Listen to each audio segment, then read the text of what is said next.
High বন্ধুরা, সবাই কেমন আছে? চলো আরেকটা ভিডিওতে চলে আসলাম নিয়ে। তো আমরা গেছিলাম যাদবপুরে। তখন কোনোদিন মিছিল দেখিনি, প্রতিবার মিছিল সামনে দিয়ে দেখার খুব ইচ্ছা ছিল। তো কালকে মা বললো চল, সব কাজ টাজ করে তারপরে চল। তো গেলাম আমরা 11টা না 12টা নাগাদ।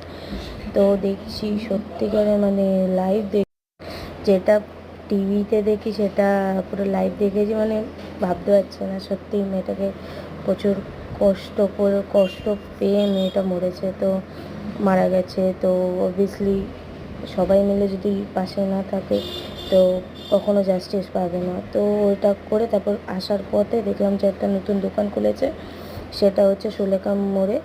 তো ওখানে 75 টাকার মধ্যে মানে সব দিচ্ছিলো, শুধু স্যালাড বাদে। সত্যি খুব বাড়িতে এসে খিদে পেয়েছিল, তো খেলাম। তো সত্যি খুব ভালো হয়েছে। তোমরা